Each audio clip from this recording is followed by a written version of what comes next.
Nicolas Poivreau-Monti, merci beaucoup, monsieur, d'être avec nous. Vous êtes directeur de l'Observatoire de l'immigration et de la démographie. On est ravis de vous avoir aujourd'hui à nos côtés parce qu'on a besoin de vos lumières sur cette question. Alors, on sait que les dernières enquêtes d'opinion en France ont montré que la question migratoire devait être une priorité du gouvernement Barnier. Mais par ailleurs, c'est pas nouveau. Les Français l'avaient déjà massivement affirmé durant les dernières élections. Qu'est-ce qu'on peut en déduire au vu des dernières annonces de la porte-parole du gouvernement ? Bonsoir. Ouais. Ce qui est certain, en effet, c'est que le gouvernement prend acte d'une situation, prend acte de l'état de l'opinion publique plutôt qu'il ne crée cette opinion. L'immigration, ça a été le deuxième déterminant de vote lors de la dernière élection européenne et du premier tour des élections législatives. Et le Premier ministre en a fait l'une des priorités de son gouvernement dès les premières prises de parole, avant même la formation du dit gouvernement. Pour ce qui est du contenu de la loi immigration qui se dessine, à ce stade, il est vrai qu'on n'a pas beaucoup d'informations. La seule disposition concrète, tangible, qui a été évoquée aujourd'hui par la porte-parole du gouvernement, c'est celle qui consistera effectivement à étendre la durée de rétention administrative pour un certain nombre de profils jugés dangereux. Aujourd'hui, le droit ordinaire, c'est 90 jours maximum dans les centres de rétention administrative pour les étrangers en situation irrégulière qu'on souhaite éloigner, avec une seule exception qui permet d'aller jusqu'à 210 jours. C'est pour les profils qui ont soit été condamnés pour des activités terroristes, soit qui sont en lien avec des activités terroristes. Ce qui se dessine aujourd'hui, c'est la volonté d'étendre ce délai allongé de 210 jours, non seulement à des personnes qui ont des profils en lien avec le terrorisme, mais aussi à d'autres profils jugés dangereux, par exemple des étrangers condamnés pour des crimes ou des délits graves. Et à ce stade, oui, le gouvernement a quand même des moyens d'action assez larges, parce que le droit européen nous permet d'aller jusqu'à 18 mois. Donc vous voyez, 18 mois, c'est 550 jours.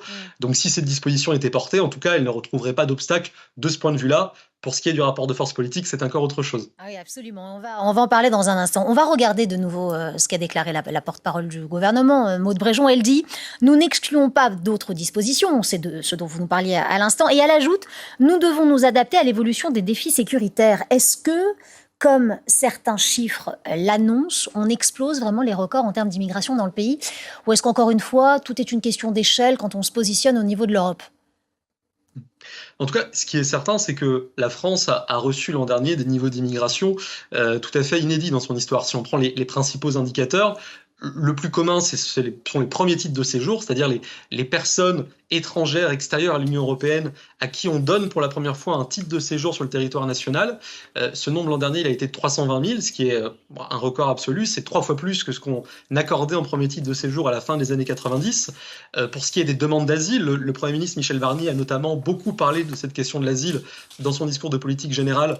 L'an dernier, la France a reçu 145 000 premières demandes d'asile. C'est 245% de plus qu'en 2009, donc une accélération vraiment très rapide. Pour ce qui est de l'immigration clandestine, évidemment, par nature, elle est plus difficile à approcher, mais l'indicateur typique en la matière, c'est celui du nombre de bénéficiaires de l'aide médicale d'État, l'AME, qui est donc un dispositif de soins spécialement dédié aux étrangers en situation irrégulière.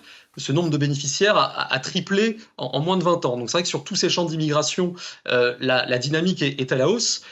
Maintenant, c'est la question qui se pose est de savoir si tout le gouvernement est aligné avec Bruno Retailleau sur l'objectif que lui a fixé, qui consiste à faire baisser le niveau d'immigration, à la fois légale et illégale. Les déclarations un peu contradictoires qui ont entouré sa prise de position laissent quand même songeur sur ce point. Rien n'est sûr. En tout cas, il y a une partie de l'hémicycle qui n'est pas d'accord, c'est la gauche qui s'indigne. Cette nouvelle loi immigration serait un cadeau au Rassemblement national et à Marine Le Pen. C'est ce qu'a déclaré notamment Olivier Faure. On écoute la réponse de Gérald Darmanin, feu ministre de l'Intérieur, qui était l'invité du 20h de France 2 ce soir. Et on en parle juste après, regardez. Non, bien sûr que non. La sécurité des Français, ce n'est pas une idée qui vient de Mme Le Pen, au contraire. La sécurité républicaine, c'est celle que nous incarnons, et c'est parce qu'on n'a pas besoin de Mme Le Pen, je crois aujourd'hui, qu'on a la chance d'avoir des ministres de l'Intérieur qui sont courageux comme les M. Retailleau. Bon, des ministres de l'Intérieur qui sont courageux comme M. Retailleau, ça c'est ce que dit Gérald Darmanin. Cette question, est-ce que notre arsenal actuel n'est pas suffisant pour réguler, traiter la situation ? Pourquoi une nouvelle loi qui pourrait mettre le pays encore sous tension et le Parlement tout autant ? Ce qui est certain, c'est qu'aujourd'hui, l'état du droit en France est globalement moins-disant par rapport à ce qu'un certain nombre de nos voisins européens se donnent comme moyen d'action, par exemple en termes d'éloignement des étrangers en situation irrégulière. Ceci étant posé, il est vrai que la voie de passage pour une loi sur ce thème, elle est quand même assez étroite. une majorité au Sénat semble acquise. La majorité à l'Assemblée nationale est quand même relativement incertaine. Mais ce qui est certain, c'est qu'il y a une demande de l'opinion sur ce sujet. Et tant les partis qui soutiennent l'actuel gouvernement de Michel Barnier que ceux qui se situent dans l'opposition seront amenés à un moment ou à un autre à se positionner là-dessus. Parce que, vous voyez, ces dernières années, il y a de très nombreuses enquêtes d'opinion sur la question de l'immigration. Et notamment depuis 1 an et demi, 2 ans, on est toujours à peu près entre 2/3 et les 3/4 des sondés qui estiment que les niveaux d'immigration reçus en France sont aujourd'hui trop élevés. Alors, c'est évidemment vrai de 95% des électeurs du RN, mais c'est aussi vrai de 2/3 des électeurs du camp présidentiel, d'une petite moitié des électeurs de gauche. Et donc, de ce point de vue-là, Gérald Darmanin n'a pas tort de renvoyer la disqualification a priori dans une forme quand même de relativisation. Merci beaucoup Nicolas Pouvreau-Monti d'avoir été avec nous aujourd'hui. Je rappelle que vous êtes le directeur de l'Observatoire de l'immigration et de la démographie.